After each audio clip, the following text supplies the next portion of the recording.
It is the Saturday Evening Post, and I am Rich Lieberman with the Bay Area Media Pulse. And boy, what a night it is. It's great to have you here. It is great to talk about one of the greatest, in my book, the greatest Bay Area TV news anchor that ever lived. Number one, and boy, in addition to everything that you may or may not know about Van Amburg, he was elusive too. How does I know? Because I know, boy. First off, let me talk about something. As a kid growing up in the 70s in the Bay Area, those were my formative years. And boy, we had some of the most craziest things take place in the Bay Area in the 70s. That's when I grew up.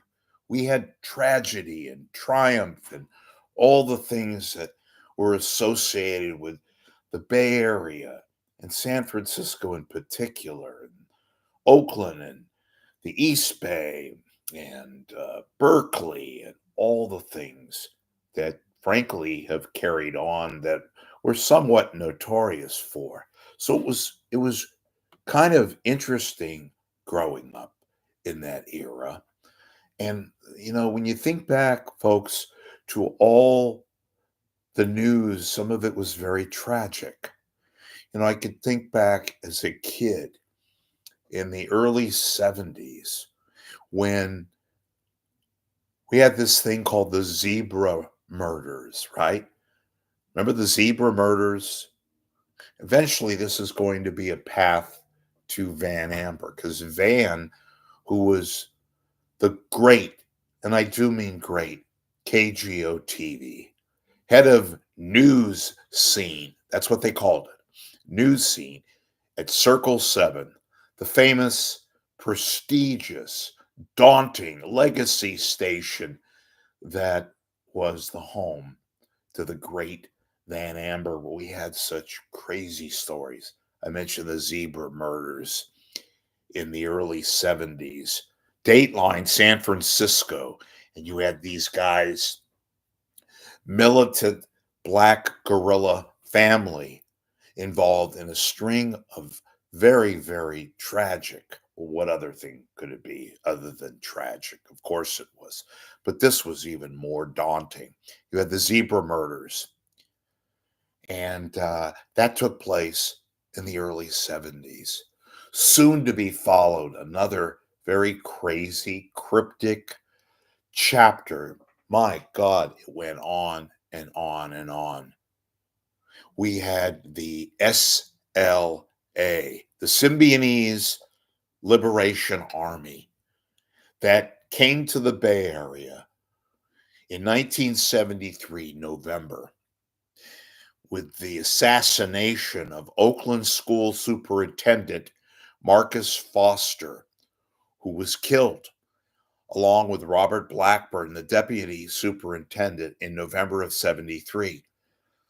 Not what, few months later on in February 1974, one of the most bizarre to this day, tragic, most incredibly tragic, of course, compelling, goofy, nutty saga is almost an understatement. And that was the kidnapping of newspaper heiress Patty Hearst, which began on a cool winter night, February 4th, 1974. I remember it very well. It was a Monday night. Dateline, Berkeley, California, specifically Benvenue Avenue, where 19-year-old Patty Hearst was in her Berkeley apartment with her boyfriend, a guy by the name of Stephen Weed. Remember that name? Stephen Weed. They were watching a show on CBS called The Magician, which starred Bill Bixby, when at about 8:30, the doors were broke down. Patty Hearst was dragged out of that Berkeley apartment into a car where she was driven through the Berkeley Hills, eventually to a holed up spot in San Francisco where she would be tortured and kidnapped and put behind a closet by the name of a guy, Sin Q, aka Donald DeFreeze. The SLA kidnapped Patty Hearst. And who chronicled it about as great as you can? A story that was, again, incredibly cryptic and scary was none other than Van Amburg. I was 12 years old. That was basically my introduction to Van, although I'd watched him many years earlier, even as a kid. And Van Amburg was the perfect person to carry out this massive, massive, all encompassing saga that existed for the following couple of years. You had the tapes, you had the famous or infamous, probably, bank robbery in which Patty Hearst was at that Hibernia Bank back in 1974. Who could forget? She sent a tape. Remember amongst the tapes that Van described at radio stations still existing today, FM, KPFA, quoting Patty, "Mom, Dad, I've changed my name to Tanya." And then we had, again, just this was an incredible story. Van Amburg was at the forefront. Typically, that story went up and down in so many different uh, chapters to that story. Perhaps nothing more crazier than May 17th, never forget it, a Friday night, 1974, a shootout in South Central Los Angeles near Compton. Patty Hearst was feared amongst the dead in a wild, bizarre shootout between the LA Police Department and the SLA. Turns out Patty wasn't at the house. 5 members of the SLA died in that Friday night shootout, turned into a fire, an inferno. And he thought that perhaps Patty was inside that compound house. It was a little flat near 164th. She made it out. And who can forget Van Amburg talking about that story and then going further. The 70s had other stories too. We had the very tragic, of course, the shooting, the assassination of Mayor George Moscone and Harvey Milk. We had just 10 days earlier, perhaps one of the most bizarre, cryptic, again, can you remember a time when there was this to experience?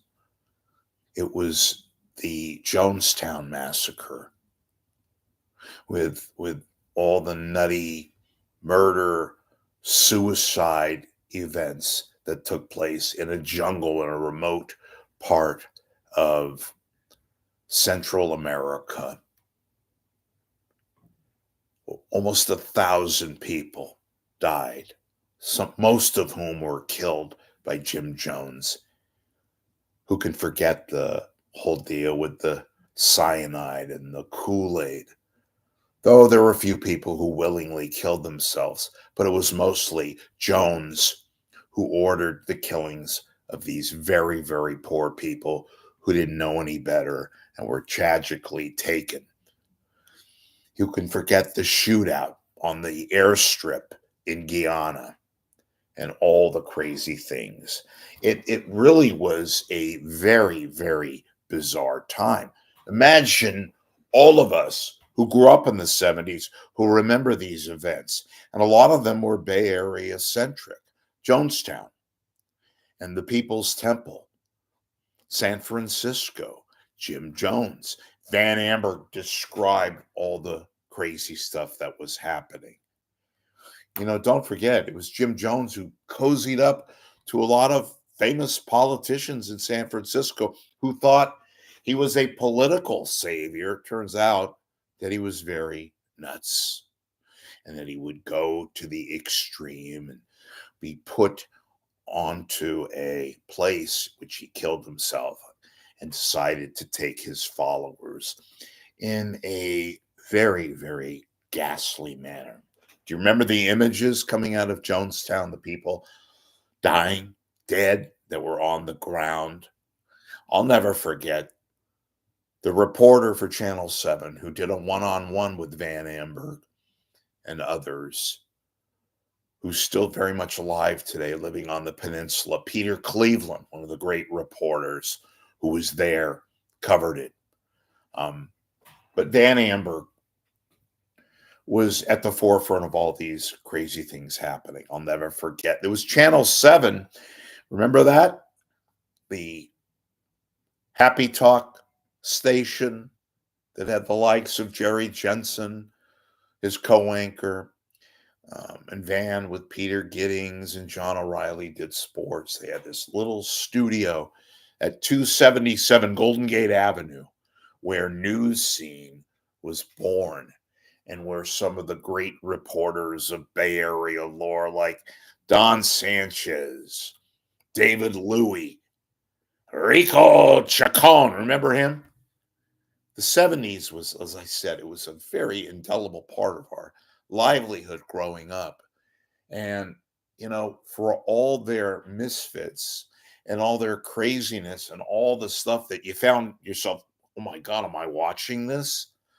The birthplace of it, if it bleeds, it leads. Channel 7, that magical news formula that had everyone in the industry buzzing. How do we beat these guys? Well, they couldn't. How do we come close to what these guys broadcast? They couldn't. Cron back then was a very formidable second fiddle. They tried everything. They tried to be more serious. They tried to be more aggressive and creative. In their mind, they thought that they could eventually take on Channel 7. But the 70s and all these wacky things, we were both, myself included, we were mystified, we were troubled, we were scared to death. Thank God, in my book, we had a Van Amburg. Folks, those moments growing up, especially and watching these crazy stuff from Patty Hearst to the zebra killings, to I didn't even mention the International Hotel incident in 1977 when Richard Hongisa, the sheriff at the time in San Francisco, was forced to take part in the eviction of mostly elderly people of this kind of downright ugly little motel. Well, they called it a hotel. It was more like a motel in an area near Chinatown. We had that. We had the controversial situation in San Francisco with the police chief, Charlie Gane, who went Halloween 1975. Who could forget it? Pictures of Charles Gane, the police chief of San Francisco, who was at the hookers ball, Halloween 1975. Cops didn't like it. They drove around on the motorcycle crew with American flags on the back. Charles Gane, who was a former police chief in Oakland with a great reputation. Anyway, that was just the start of other crazy things that took place in San Francisco, the 70s, and Van Amburg was there to describe it. Van became very popular. He became very controversial, and he became very powerful, folks. He began to evolve into not just a newsmaker himself, but the entire Channel 7 operation started to get headlines industry-wide and people-wise. Like, who are these guys? Who are they? What is this whole if it bleeds, it leads? and all that. Remember those daunting days when we had to witness all of this taking place? Van Amburg was the perfect character, and I say that with reverence, to describe what was happening. I mentioned he began to get very powerful. He did. He also was the highest paid. He would make well over 700, $800,000. And at the end of his career in San Francisco was well above the $1 million mark. He was powerful. He would command and get a multitude of producers that formed a documentary unit at TV7, Circle 7, as they were affectionately known, KGO television. In the headline, it says he was also elusive. Many years have gone by. People have asked me, was there anybody that you really, really, really wanted to interview, but were unable to? And that is an easy answer. And that was Van Amburg. If you only knew, folks, what I tried to do to get Van Amburg, and that was well before I started doing this. Van, in case you didn't know, his name was Fred Van Amburg, and he lived in, of all places, on the Arlington in El Cerrito, a very, very well-to-do area with $1 million homes in El Cerrito, right near Narcy David, the late great Narcy David, who was a chef, owner of a restaurant called Narcy's. Narcy David used to appear on KCBS radio. Those were in the golden days when KCBS was actually a real news radio station. But Van lived in a very modest, for that area, but it was still a big, beautiful home on the Arlington in El Cerrito. And he was very elusive. Oh my God, was he ever. He didn't do many interviews. The only interview I'm remembering of what he did, it was a sit down with Dave McElhatton. I think you could get it online here on YouTube. But, Van Amburg was elusive. And when he retired, he pretty much retired. As I indicated, the only thing he really did publicly, interview-wise, was the sit down with Dave McElhatton, who himself was a great anchor. I would put Amburg above him. Not a lot, like a 1 and a 1A. And I'd put Pete Wilson up there too. These were giants. These were the magical part of San Francisco TV news. Yes, I could say this word, journalism. Now, Van and the Channel 7 crew, they were derided constantly, not just by industry people, but a lot of people who thought that the KGO TV news was sensationalism at its highest. And look, folks, if you grew up watching news scene, yeah, they were sensationalistic. It was the birthplace of happy talk. Not right there, but they were one of the providers of happy talk. And happy talk was known in the industry as where they did sensational kind of news. Like today we have TMZ, both the column and the website, 30 Mile Zone, and it was mostly stories that made Channel 7 a huge, huge industry-wide attention getter. And they cover those 70s stories like the SLA and Van in particular, the Zebra murders, the Harvey Milk, Mayor Moscone murders, SLA and Patty Hearst, and God, I'm probably leaving something out. Those were the big stories. Channel 7 was right there. And Peter Giddings with his polka dot ties doing the weather and cracking me up and so forth. But Van Amburg to me was the greatest ever. I've often said, was he difficult? Apparently, people that worked with him have told me, yes, he was. Usually brilliant people or very, very special, talented people are known to be difficult. Why? Because they require perfection, or at least close to perfection. Nobody's perfect, right? But Van was just absolute anal about being first rate and top heavy and doing the best that you can, much like Pete Wilson and McElhatton too. Different style. They all had different styles. Van was the best. He had the pen and looking down on the paper, and it was a special moment because through all this tragedy, to guide us through all this and to make sense of it, air quotes, sense of it all, Van was the perfect person. And I put up, or will put up, a compilation of some of his best moments, courtesy of YouTube, that you'll be able to watch. And I mean, there's so many other moments I'm leaving out. And look, KGO was extremely successful in their news operation. I mentioned the fact that Cron did everything it could to challenge them.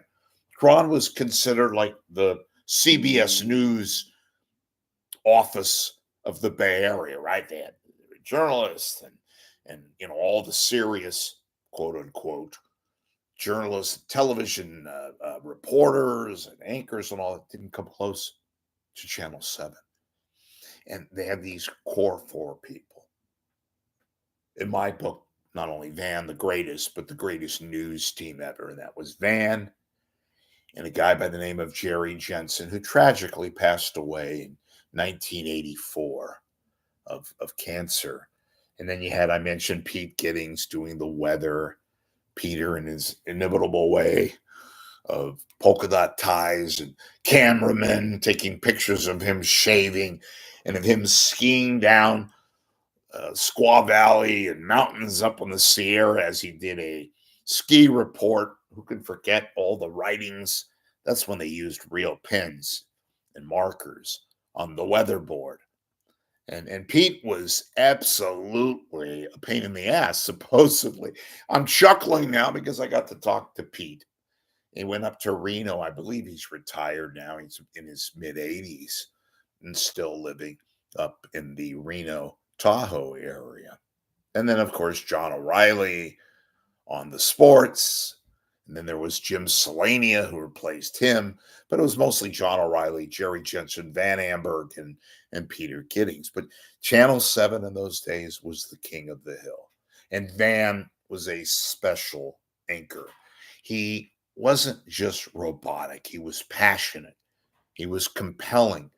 He could interview. Oh my God, when they asked me today, what is your thing with Channel 7 and Van and all that? Well, because he was a professional, folks. He was interested. He looked at the camera. He could interview. He could do ad-libbing. It was just a unique time. And if I described a lot of these crazy events in the 70s and all that, but really, Van Amber guided us through all this mess.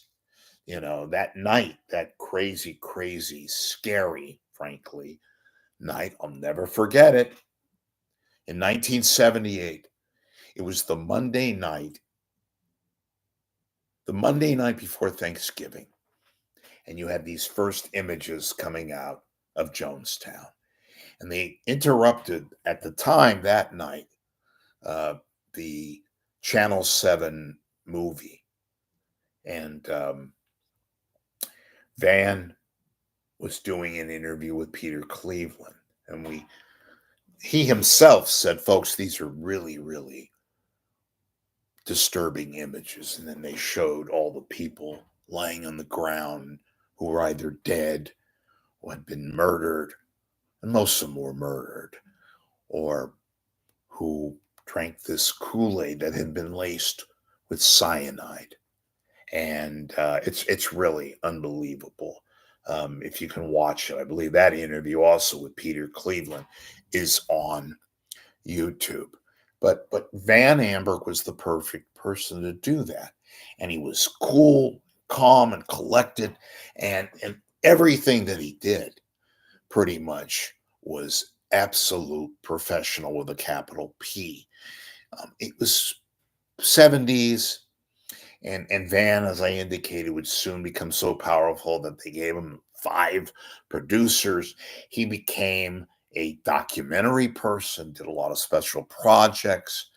I mentioned the fact that he would earn $1 million, which at the time, today still is a lot of money, but back then, that was a lot of money, folks, not to mention his power, the producers, the staff that he was given by ABC at the time, the real McCoy news operation, the uh, they called it the Alphabet Network, ABC, and all that. But that was when it's all different now. Of course it is.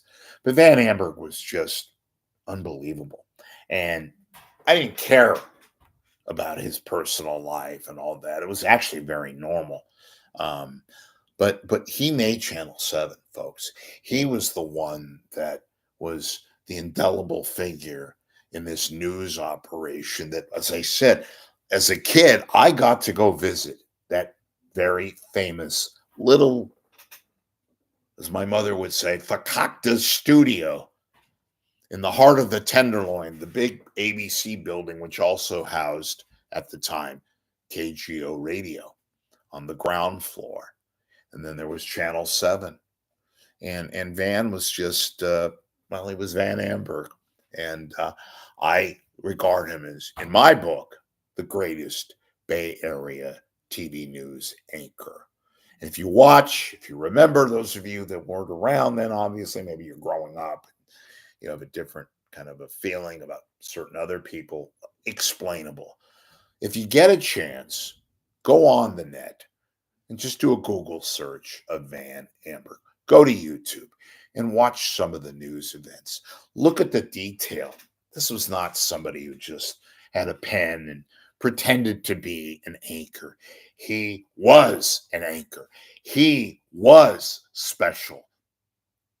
And my God, we don't have anything close to him today, at least in my opinion. Of course, it's my opinion. But if you take a look at some of his work, you'll understand why I said the guy was incredible. He was absolutely incredible. I'll never forget, speaking of indelible, growing up that time and being able to witness all of the events that I described and having Van Amburg as the narrator of a very, very special time to be living in the Bay Area, especially for this kid growing up and watching some of these nutty, bizarre, frankly, disturbing events take place. Thank God we had a guy, the late, great Van Amburg from Circle 7 itself, KGO television.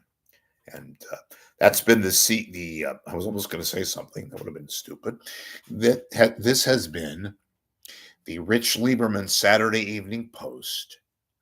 I hope you enjoyed it. I hope you become a member of my esteemed YouTube subscribers. Haven't been doing this that long, but I love to talk about certain things on a night when there's a lot much going on. And I wanted to bring you back in time when we all kind of have our issues and things that we regard as important and interesting. And I thought that talking about, in my book, the best ever in the Bay Area, Van Amburg would be something that you'd be interested in. So, like me here on YouTube, and if you want to become a paid subscriber, go to my point.